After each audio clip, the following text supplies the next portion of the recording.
우리 모두의 생명이 되시고 참 소망이 되시는 주님을 찬양합니다. 저는 새해가 되면 성도들과 함께 꼭 격려하고 싶은 성경 구절을 먼저 말씀을 드리는데, 원래는 시편 37편 4절 여호와를 기뻐하라, 그리하면 저가 너의 마음의 소원을 이루어 주시리라. 오늘 이 말씀이 그대로 새초부터 새말까지 여러분들이 함께 하시길 바랍니다. 그래서 우리 성도들 서로 좀 이렇게 격려하면 좋겠어요. 여호와를, 하나님을 기뻐함으로 마음의 소원이 이루어지기를 바랍니다. 하나님을 기뻐함으로 마음의 자, 본당, 별관, 또 우리 방송으로 들어오는 모든 분들 한 번 더 하나님을 기뻐하여 마음의 소원이 이루어지시기 바랍니다. 아멘. 기쁨이 얼마나 충만한지 오늘 주인공 다윗은 14절에 보겠습니다.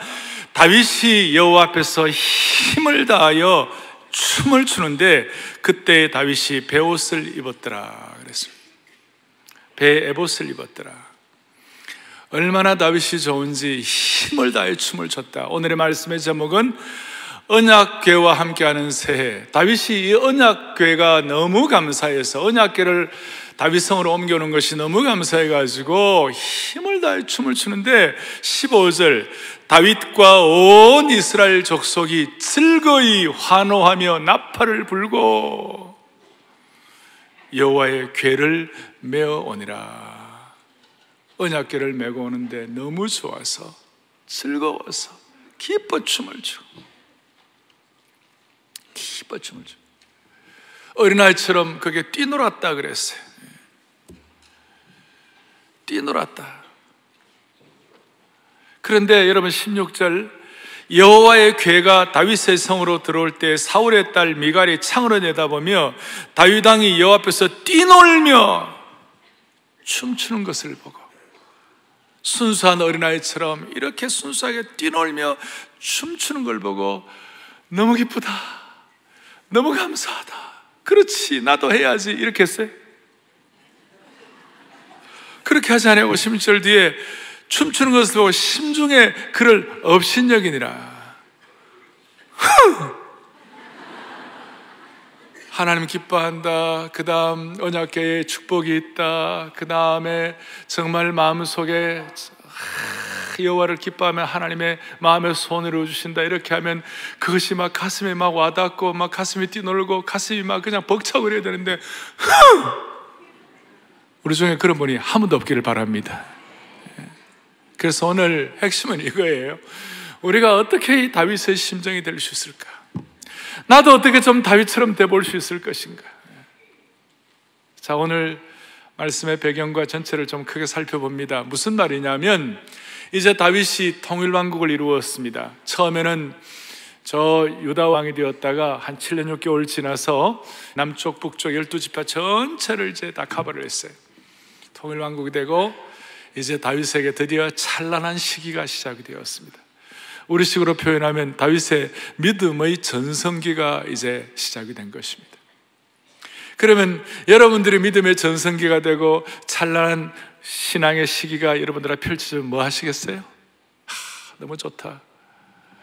그냥 뭐 내 나름대로 갖고 있는 어떤 삶의 꿈과 비전을 펼칠 수가 있겠죠. 그러나 오늘 다윗은 그러지 않았어요. 다윗의 마음속에 다윗이 잘 될 때, 이렇게 하나님께서 다윗에게 이런 은혜를 주셨을 때 오늘에게 뛰놀았다 그랬는데, 여호와의 언약궤를 뛰놀았다 그랬는데 그게 무슨 뜻인가 하면 다윗에게 이제 통일왕국이 되고 난 다윗에게도 문제가 있었어요. 첫째, 안보의 문제가 있었어요. 블레셋이 막 쳐들어오는 거예요. 지금 우리나라 북핵이고 있는 안보 문제 있는 것처럼. 또 다윗에게 뭐가 문제 있느냐? 이스라엘 왕국과 남유다 왕국, 이것이 이제 합쳐지는데 이 12지파의 이 소통, 12지파가 하나 되는 거 굉장히 좀 심각해서 우리나라 남북이 문제 있는 것처럼. 그런데도 불구하고 안보보다도 또 소통보다도 더 다윗의 마음속에 중요하게 생각되었던 것이 있어요. 그것이 뭐냐? 내가 과거를 살아보니, 광야길을 살아보고 힘든 거, 좋은 거, 어려운 거 모든 거 다 해보니까 힘든 거 그것보다도 또 좋은 거, 내가 영광을 누리는 그것보다도 더 중요한 것이 있는데 그것이 뭐냐? 하나님이 나와 함께 하시는 것이 제일 소중하구나. 나와 함께 임재하신 것이 제일 소중하구나. 여호와께서 나와 함께 임재하셔서 날 인도하는 것이 제일 소중하구나. 그걸 다윗이 생각하고 하나님이 나와 함께 임재하신 것이 제일 소중하다면 내가 뭘 해야 될까? 뭘 내가 해야 할까? What should I do? 내가 뭘 해야 할까? 그러면서 다윗이 깨달았던 것이 뭐냐면, 그렇지, 하나님의 언약궤를 내가 모셔와야 되겠구나. 하나님의 언약궤를 모셔와야 되겠구나.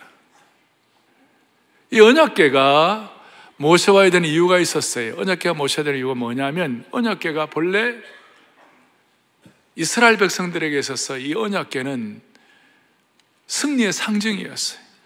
기적의 상징이었어요. 이스라엘 백성들의 언약궤가 뭐예요? 이스라엘 백성들은 언약궤, 하나님의 언약궤를 어깨에 메고, 제사장들의 어깨에 메고 힘든 일이 있으면 여리고성을 공략할 때, 여리고성에 인간의 힘으로는 도저히 공략이 안 돼가지고 어떻게 할 수가 없어요. 금성철벽처럼 버티고 있는데 저거 어떻게 하나. 그런데 마지막 날 제사장들이 언약궤를 탁 메고 앞장서가지고 쫙 백성들이 따르는데요, 그 언약궤를 메고 백성들이 따르면서 여리고성을 쫙 마지막 7바퀴를 도니까요, 그러면서 이야 할 때 여리고성이 무너지는 기적이 일어났어요. 요단강 물이 넘실대고 가나안에 들어가기 전에 요단강에 발을 내디뎌야 하는데 그냥 내디디는 것이 아니라 제사장들이 언약궤를 메고 먼저 앞장서서 탁 들어가니까 요단강 물이 쫙 갈라지는데, 언약궤는 승리와 기적의 상징이었어요. 그래가지고 이 언약궤가 이제 승리가 되니까 나중에 블레셋 군대가 쳐들어오니 엘리 제사장 시절에 이 언약궤 메고 나가면 되겠다 싶어가지고 그 좀 문제가 있고 엉터리인 그 홈리와 비나스 엘리의 제사장의 아들들이 메고 해가지고 나갔는데요, 세상에 그 자리에서 패퇴하고 언약궤 승리의 상징이 다 소멸돼 버렸어요. 언약궤가 블레셋에 탈취당하고 빼앗겨 버렸어요. 빼앗겨 버리고 난 다음에 거기서 애물단지가 되었어요. 블레셋 지방에 그 언약궤가 있는데요, 다곤 신당, 그 블레셋의 신당에 놓으니까 그 신당에 있는 다곤 신당과 우상들이 목이 다 날아가고 엉망진창이 돼버리고, 또 언약궤가 가는 곳마다 블레셋 지방에 막 독종이 나오고 그냥 병이 막 창궐하고, 그러니까 블레셋 사람들이 뜨거라 그래가지고 그냥 던져버리고, 그것이 기럇 여아림이라는 곳. 오늘 2절에 보니까 기럇 여아림의 다른 이름이 뭐라고 나오느냐면 바알레 유다라는 곳에 방치가 되어 있었어요. 그래서 다윗이 마음속에 저 방치된 지 여기 보면 70년이 됐어요. 70년 동안 방치가 되어 있었어요. 그 선대의 왕이었던 사울왕도 언약궤를 갖고 오기를 원치 않았어요. 왜냐하면 사울왕은요, 언약궤에 대한 관심이 없었어요. 역대상 13장 3절에 보면 사울왕이 언약궤에 대해서 이렇게 나와 있어요. 보겠습니다. 우리가 우리 하나님의 궤를 우리에게로 옮겨오자. 그 다음 뭐라고 되어 있어요? 사울 때에는 우리가 궤 앞에서 묻지 아니하였느니라. 사울왕은 언약궤에 대한 관심을, 다윗 죽이려고 자기 왕국, 자기 힘, 자기 능력 유지하려고 다윗을 잡아 죽이려는 거기에다가 혈안이 돼가지고 하나님의 언약궤에 대해서 가장 중요한 것에 대해서는 사울이 다 무시하고 살았어요. 그런데 언약궤가 뭐예요? 언약궤는 출애굽기 25장 22절에 보면 언약궤가 뭐예요? 출애굽기 25장 22절에 언약궤에 대해서 이렇게 나와 있습니다. 같이 봅니다. 거기서 내가 누구와 만나요? 언약궤에 나오는 사람들과 만나고, 그 다음 속죄소 윗 곧 증거궤 위에 있는 두 그룹 사이에서 내가 이스라엘 자손을 위하여 내게 명령을 모든 일을 너에게 이르리라. 언약궤는 하나님의 백성들과 만나고 소통하는 장소예요. 동시에 이스라엘 자손을 위하여 주님께서 이렇게 하라 저렇게 하라 명령과 계시와 인도를 보여주는 장소, 그것이 바로 언약궤예요. 그리고 한 걸음 더 나아가서 이 언약궤에 대한 해석이 신약은 구약 속에 포함됐고 구약은 신약을 통하여 명확해지는 거예요. 히브리서 9장 4절에 신약의 히브리서에 언약궤에 대해서 이런 설명을 하고 있어요. 보겠습니다. 금 향로와 사면을 금으로 쌓은 뭐가 있고요? 그리고 그 안에, 언약궤 안에 첫째 만나를 담은 금항아리와 아론의 쌍난 지팡이와 언약의 돌판들이 있고, 그에 보면 세 가지가 있다고 그랬어요. 신약 히브리서 기자가 언약궤를 해석을 하는데 언약의 십계명의 돌판들이 있다고. 그 돌판에 1계명부터 10계명까지 하나님의 성품이 나타나 있어요. 그 하나님의 성품을 통해 이스라엘 백성들을 인도하시겠다. 또 그 안에 뭐가 있냐면 아론의 쌍난 지팡이가 있어요. 지팡이는 그냥 아무것도 아니에요. 생명이 없는 존재예요. 그런데 그 언약궤에 하나님의 말씀의 능력과 하나님의 기름 부으심이 있을 때 그 언약궤에 기적이 일어나고 싹난 지팡이 되는 거예요. 그러니까 하나님의 백성들에게는 필요하면 하나님이 기적도 베풀어 주신다, 이것이. 그 다음에 만나를 담은 그 망아리, 이것은 뭐냐? 매일매일마다 daily bread, 매일매일마다 하나님께서 하나님의 사람들에게 일용할 양식을 허락해 주시는 것이다. 날마다 일용할 양식을 주시고 필요하면 기적도 주시고 하나님의 성품을 통해 이스라엘 백성을 인도하신다. 이것이 하나님의 언약궤의 본질이었어요. 신약적 해석이에요. 그리고 이 언약궤가 얼마나 소중한가? 언약궤를 담는 성막을 지어라. 그리고 성막을 지어서 이스라엘 백성들이 가는 곳마다 그 성막이 이스라엘 백성들의 중심이 되어라. 이스라엘 백성들이 광야길을 가면서 성막을 짓는데 언약궤가 있는 그 처소를 짓는 그걸 성막이라고 그러고, 그 성막에 무슨 일이 벌어지느냐? 성막에 언약궤를 두었을 때 그 성막에 하나님의 쉐키나의 영광이 임했다고 그랬어요. 하나님의 영광의 구름 기둥이 임하고, 따라서 이스라엘 백성들이 광야길에서 그 언약궤를 중간에 놓고 성막을 놓고 난 다음 그 나머지 전체적으로 빙 둘러서 가지고 뭘 하는가? 거기에 이제 이스라엘 지파대로 다 자기의 장막, 그 장막은 성막과 함께 아침에 일어나면 그 성막을 보고 영광의 구름 기둥을 보고, 아, 언약궤와 하나님이 함께 하시는구나. 그것이 언약궤의 신비였어요. 그리고 언약궤의 신비는 오늘 21세기에는 예수 그리스도가 언약궤가 되시는 것이에요. 말씀이 육신이 되어 우리 가운데 거하시는 분이 주님이세요. 그리고 말씀과 예수 그리스도가 오늘 이 시대의 언약궤라고 말할 수 있어요. 크게 보면 그렇게 되어 있는 것이에요. 그래서 이 언약궤 앞에 어떤 반응을 하느냐?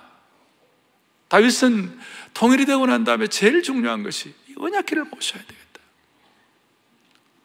내 인생 살아보니 하나님의 언약궤가, 하나님의 임재의 최고의 상징과 임재 그 자체였던 언약궤를 내가 모셔와야 하는, 이것이 안보 문제, 이것이 소통 문제, 내 인생의 보람, 내 인생의 전체를 이것이 결정하는 것이구나. 할렐루야. 그걸 느끼고 언약궤를 가져오는 것이.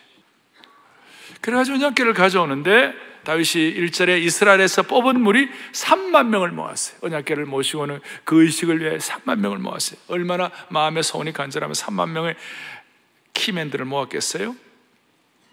그리고 언약궤를 모시고 오는 거예요.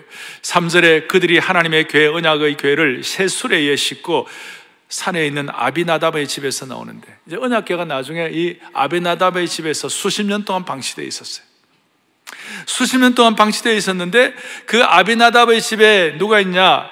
우사와 아효라는 두 아들이 있었어요. 이 아들이 새 수레에다가 언약궤를 싣고 그 다음에 다윗성으로 이제 옮겨가는 거예요. 옮겨가는데 5절에 다윗이 온 이스라엘 족속은 잣나무로 만든 여러 가지 악기와 수금과 비파와 소고와 양금과 제금으로 여호와 앞에서 연주하더라. 우리 식으로 하면 찬양대가 앞장서, 오케스트라가 앞장서가지고 그 장엄하게 그 언약궤를 옮겨가는 거예요. 옮겨가는데 6절에 그들이 나곤의 타작마당에 이르러서는 소들이 뛰므로 우사라는 언약궤를, 아까 아비나답의 아들 중에 하나 우사가 손을 들어서 하나님의 궤를 붙들었더니 7절에 여호와 하나님이 우사가 잘못함으로 말미암아 진노하사 그를 그곳에서 치시니 그가 거기서 하나님의 궤 곁에서 죽으니라 그랬어요. 제가 오늘 이 말씀을 진짜 고민했어요. 할까 말까. 왜냐하면 새해 즉사하니라. 이게 좀 뭔가 이렇게 좀 마음에 짐이 되는 거예요. 그런데 알 거는 알아야 되겠다, 그 생각이 들었어요. 제가 우사가 즉사한 이유를 명쾌하게 다 설명을 할 수는 없지만 신구약 전체를 보면서 제가 확인한 것은 이것이에요. 하나님의 언약궤는 특정한 사람에 의한 특정한 방식이 필요해요. 언약궤를 옮기다 할 때 그냥 옮기는 것이 아니라 특정한 사람, 레위 지파 사람들이 그 다음에 특정한 방식으로 옮기는데 어떻게 옮겨야 되는가? 언약궤를 옮길 때에는 결코 수레를 만든다든지 수레 위에 얹어가지고 옮기면 되는 것이 아니고 언약궤를 매야 되는 것이. 언약궤를 매고요. 요단강에 갈 때도 언약궤를 매고 여리고성을 점령할 때도 언약궤를 매고 매야 되는데, 당시에 그 블레셋 사람들이 언약궤를 옮길 때 수레에다 옮겼거든요. 그 방식을 따라왔던 거예요. 또한 특별히 민수기 4장 15절 보니까 그러나 성물을 뭐 하지 말라? 만지지 말라. 그들이 죽으리라 그랬어요. 특정한 사람의 특정한 방식이 있는데 이 모든 것들을 아비나답과 그 두 자녀들이 어리버리하게 해가지고 또 다윗도 이걸 제대로 인식을 하지 못하고 이렇게 해가지고 우사가 즉사한 거예요. 우리는 하나님의 능력과 하나님의 방식에 대해서 우리가 눈을 뜰 필요가 있는 것이에요. 그리고 우사가 뭘 잘못했느냐? 자기 스타일, 내가 컨트롤할 수 있다, 내가 통제할 수 있다, 내가 알아서 할 수 있다라는 그것이 안 된 거예요. 하나님의 교회와 가정과 여러분 주님을 섬기다 보면 저도 교회를 책임져서 섬기지만 그러나 궁극적으로는 제가 책임지는 것이 아니고 이 교회는 하나님의 교회인 것이에요. 우리 교회 장로님들은 앞장서 수고하는 분들이 많이 계시지만 우리가 우사같이 내가 다듬고 내가 다 하려고 그러면 어떨 때 힘들 때가 있어요. 하나님이 그거 기뻐하지 않으세요. 사랑의 교회는 주님의 손에 옮겨놓는 교회가 되기를 바라는 것이에요. 자, 그렇게 해서 그 일이 일어나고 나니까 다윗이 마음이 너무 아팠어요. 9절에 다윗이 그날에 여호와를 두려워하 이르되 여호와의 괴가 어찌 내게로 오리요? 내가 이거 어떻게 모시겠느냐? 그리고 10절 다윗이 여호와의 괴를 옮겨 다윗성 자기애로 메어가기를 참 즐겨하지 않고 그 기쁨이 있었던 사람이 힘들었어요. 대신 가드 사람 오베데돔의 집에 메어간지라. 11절 여호와의 괴가 가드 사람 오베데돔의 집에서 몇 달을 있었어요? 석 달을 있었는데 여호와께서 오베데돔과 그의 온 집에 복을 주시니라. 야, 저는 이 오베데돔이 너무 좋아요. 왜냐하면 성이 저하고 종씨예요. 그것보다도 오베데돔이 난 너무 좋아요. 왜 좋은가 하면 여러분 수십 년 동안 언약궤를 모시고 있었던 아비나답의 집에서는 아무 일이 일어나지 않았어요. 그야말로 물에 물 탄 듯 어리버리한 아비나답의 가정이었어요.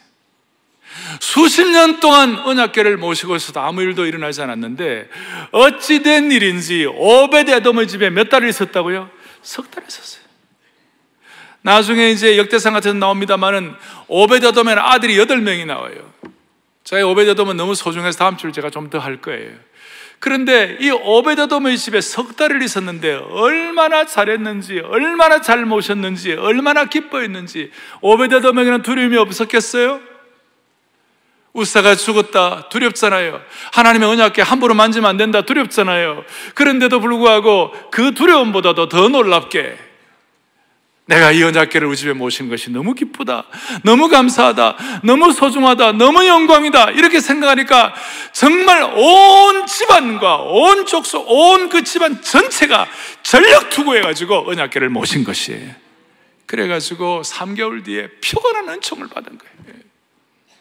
여러분 똑같아요. 오늘 이 자리에 예배를 드립니다. 어떤 사람은 하나님 하면 두려워요. 하나님 하면 그냥 너무 힘들어요. 그런데 어떤 분들은 하나님 하면 너무 기쁘고 감사하고 하나님의 보호하심과 하나님의 도움이 기억이 나는 거예요. 오늘 우리 모두는 다 오베데돔의 축복이 있기를 바라는 것이에요.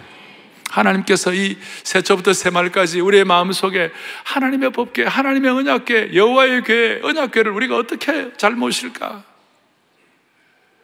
그래서 이제 오늘 이렇게 정리할 수 있습니다. 여러분 적용을 하면 이것입니다. 우리가 언약궤에 대한 우리의 반응에 따라서 우리의 인생이 결정된다는 것이에요. 언약궤에 대한 사랑의 교회 모든 성도들의 반응에 따라서 저와 여러분과 우리 교회, 우리 민족, 아니 우리 개인 가정의 장래가 결정되는 줄로 믿으셔야 되시는 것이에요. 자, 언약궤를 무시했던 사울왕 보세요. 그 말로가 얼마나 비참했는지. 또 언약궤를 적당히 다루었던 아비나답, 그 집안 아무런 일이나 나중에 언약궤를 잘못 다루었던 우사는 즉사를 했어요. 그리고 언약궤를 앞에 놓고 언약궤 가지고 춤을 추고 기뻐하는 다윗이 있는 반면에 그걸 보고 저 무슨 채통머리가 저건 뭐냐, 왕복을 입고 있어야지 장군복을 입고 마상에서 개성가를 불러야 할 사람이 저 무슨 짓이냐 그렇게 하면서 언약궤에 대해서 함부로 멸시하고 조롱하고 무시했던, 냉소를 지었던 그 미갈 어떻게 됐어요? 나중에 하나님이 미갈의 태문을 닫아버렸어요. 그의 삶에 더 이상 열매는 없었어요. 미갈과 아비나답과 사울과 우사의 태도가 반응이 있고, 또 하나는 오늘 오베데돔의 반응, 석 달 만에 온 천지 동네가 다 알만한 그런 축복을 받아 누리고, 언약궤 앞에서는 일국의 왕이라도 그 영권과 그 능력과 그 권위가 대단한 그 왕이라 할지라도 언약궤 앞에서는 어린아이처럼 뛰놀며 춤을 추며 감사하며 기뻐한 그 다윗, 여러분 어느 걸 선택하시겠어요? 다시요, 언약궤 앞에서의 우리의 반응이 인생을 결정한다는 것이에요. 그렇습니다. 우리 앞에 모든 우리의 삶의 장래 앞에는 우리가 신앙적 반응을 하느냐 아니면 불신앙적 반응을 하느냐에 따라서 결정되는 것이, 신앙적인 반응이라는 것은 겸손하고 감사하고 기뻐하고 생명의 역사예요. 불신앙적인 반응이라는 것은 교만하고 불순종하고 부정적이고 책임감 없는 반응이에요. 불신앙의 반응이라는 것은 본능적 반응이요, 반사적 반응이에요. 무슨 일이 있어요? 본능적 반응이에요. 신앙적 반응이라는 것은 오늘 이와 같은 법궤 앞에서의 반응처럼 사모하고 좀 의식을 갖고 생각을 하고 깊이 있는 반응이라고 말할 수 있어요. 예를 들어 이런 것이에요. 앞에 자동차를 몰고 가는데 앞차가 딱 서가지고 더 이상 그 신호등이 기다리고 있다가 딱 이제 파란불이 돼가지고 지나가야 되는데, 이 차가 안 가는 거예요. 안 가면 왜 빨리 안 가? 이게 우리도 모르게 반사적으로 그냥 자연스럽게 본능적 반응이 나오는 것이에요.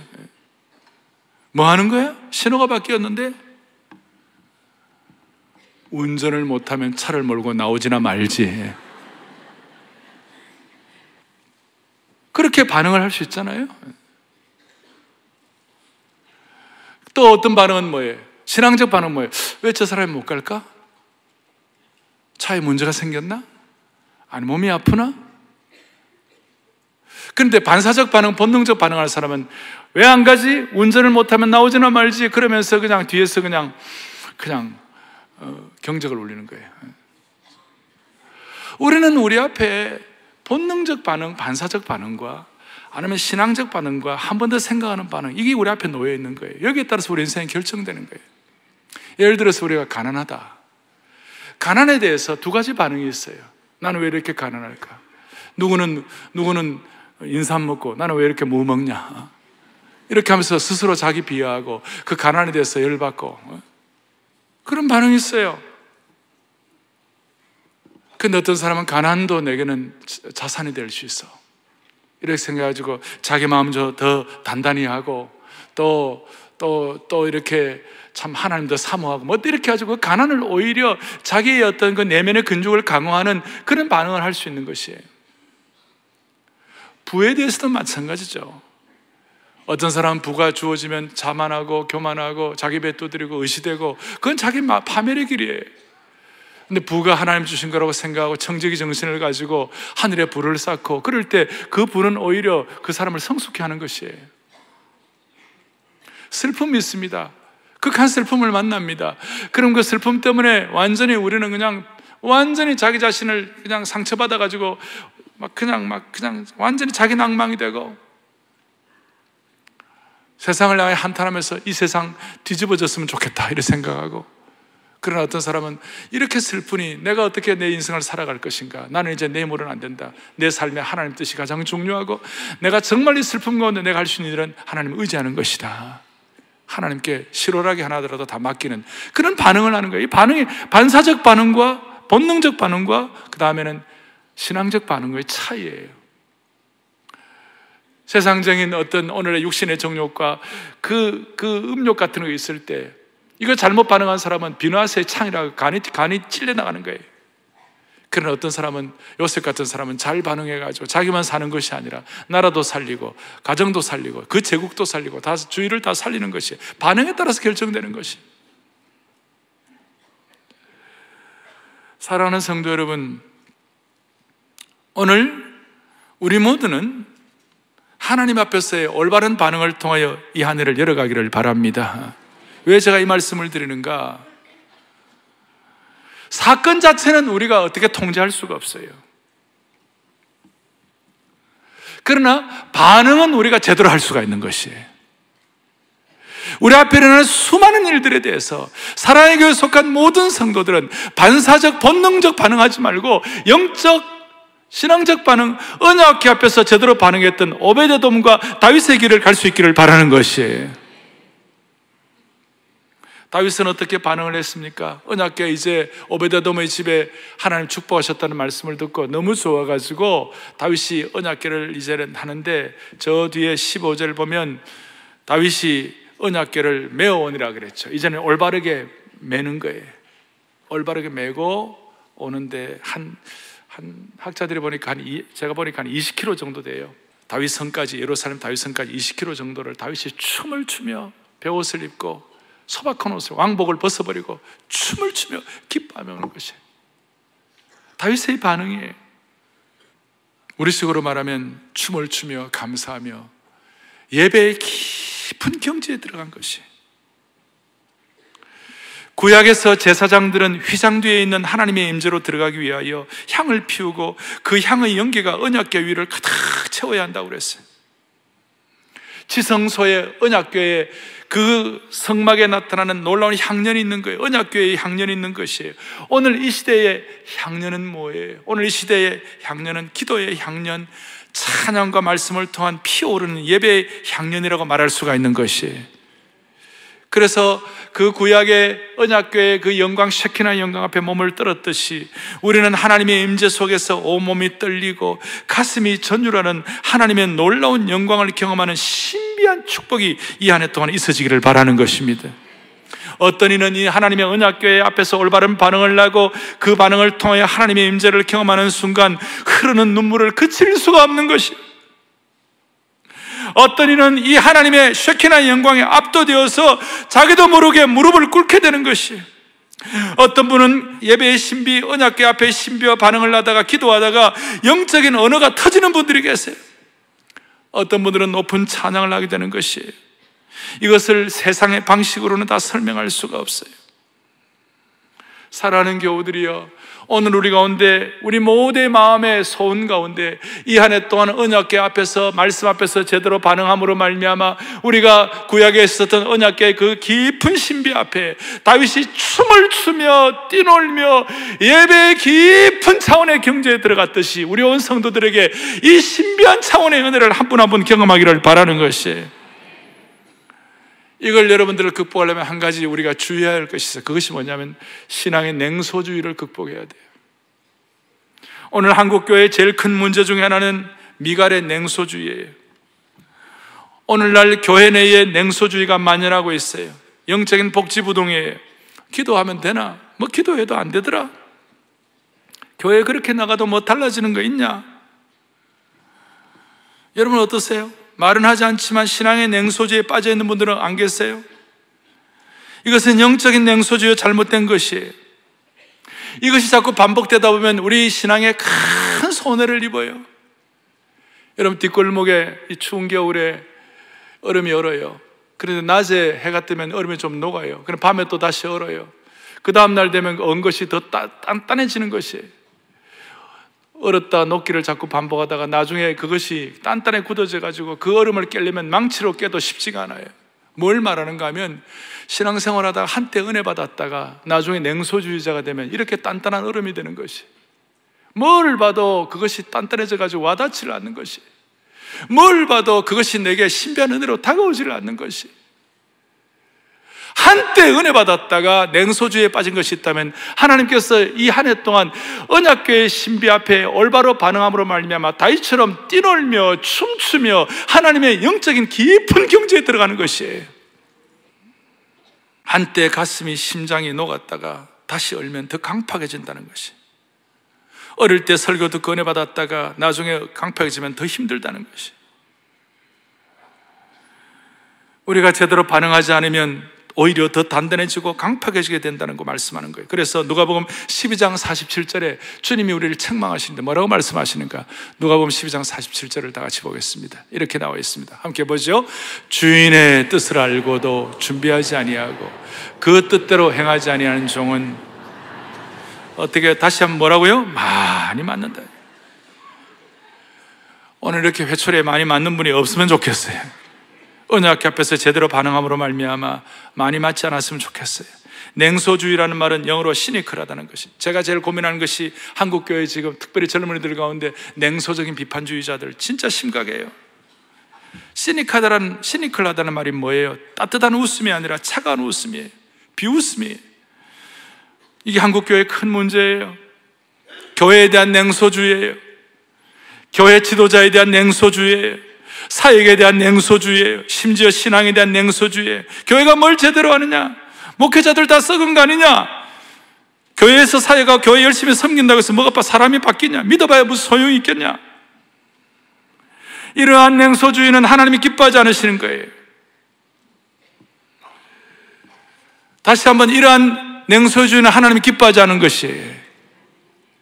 왜 이 냉소주의가 심각하냐? 이 냉소주의는 결국 하나님에 대한 냉소주의로 이어지는 것이에요.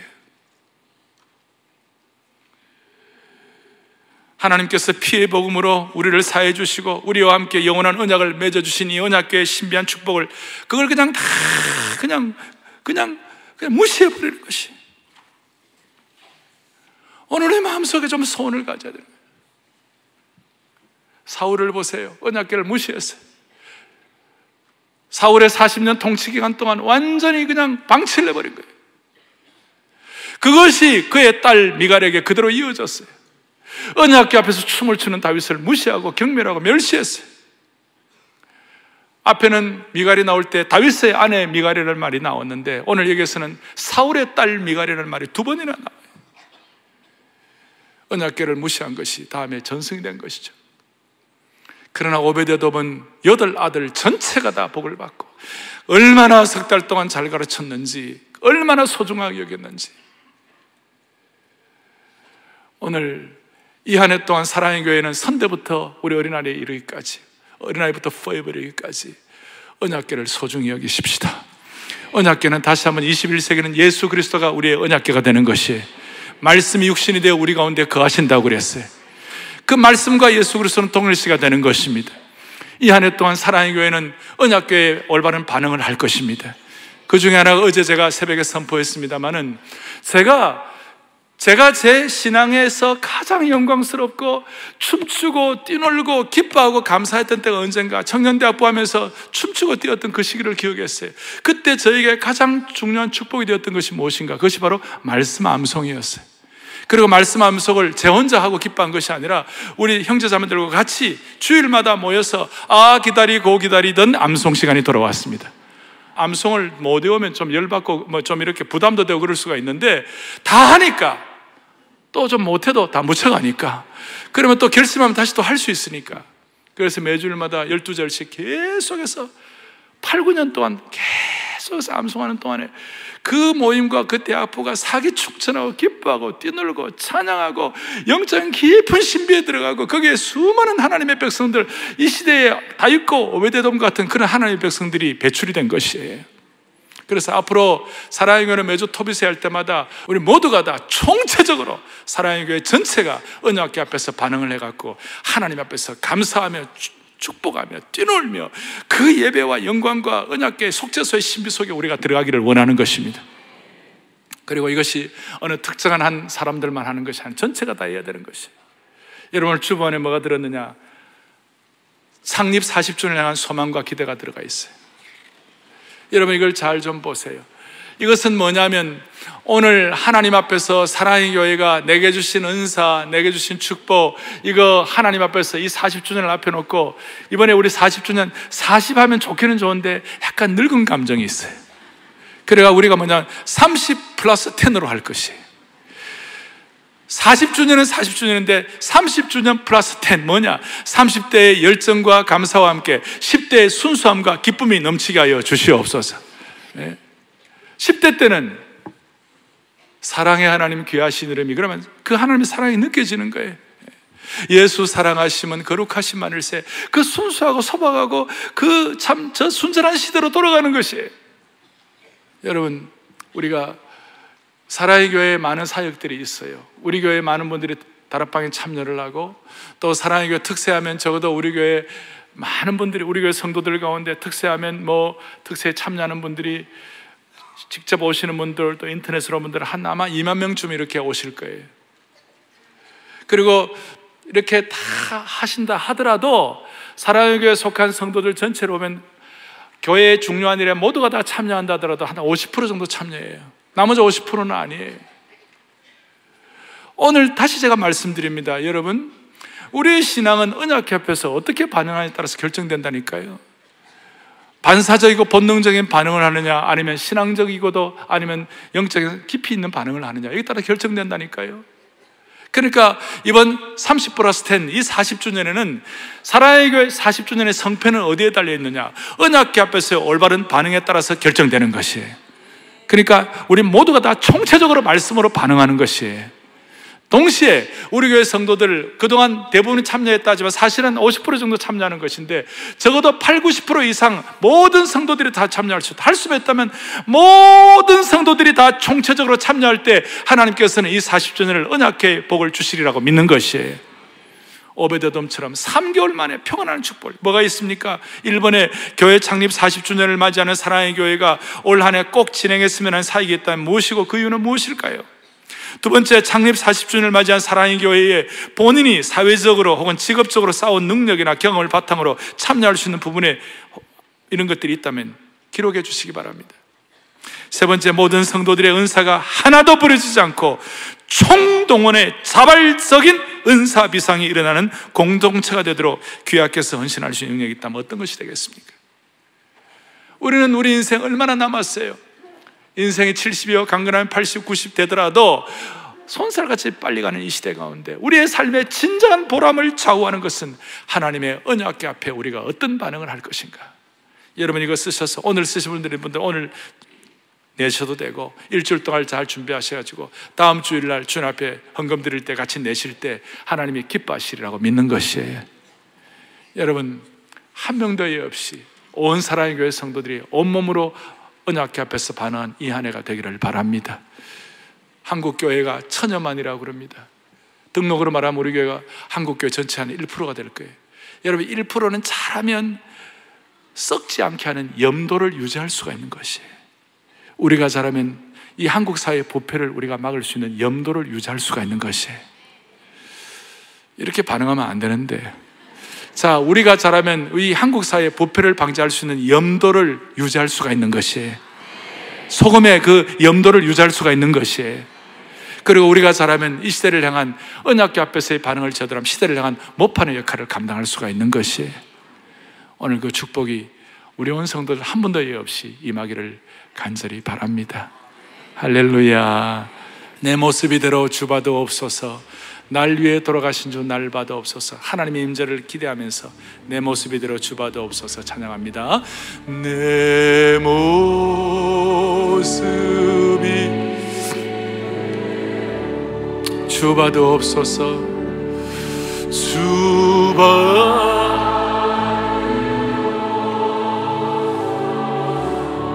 날 위해 돌아가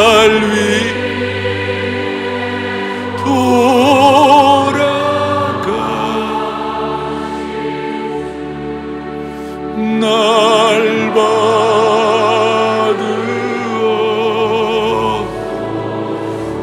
날 위해 돌아가신 주 날 받으옵소서. 날 위해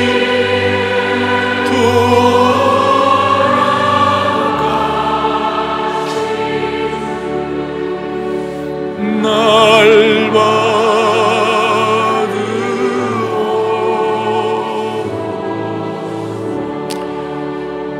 두 손을 이렇게 펴고 주님의 은혜를, 주님께서 내려주신 은혜를 같이 받아 누리도록 하십시다.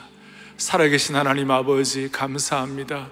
우리에게 언약궤에 대한 눈을 허락하여 주시옵시고 언약궤에 대해서 올바른 반응을 할 수 있는 안목을 주신 주님을 찬양합니다. 우리 가운데 아무도 냉소주의자 미갈이 없게 하여 주옵소서. 우리 가운데 아무도 언약궤를 무시하는 사울왕이나 물에 물 따뜻했던 아비나답 같은 자가 아무도 없게 하여 주시옵시고 21세기 오베데돔, 21세기 다윗의 춤추는 언약궤 앞에서 기뻐하며 감사하는 다윗의 삶이 우리 모두에게 부어지게 하여 주시옵소서. 우리 주 예수 그리스도를 받들어 간절히 기도 올리옵나이다. 아멘.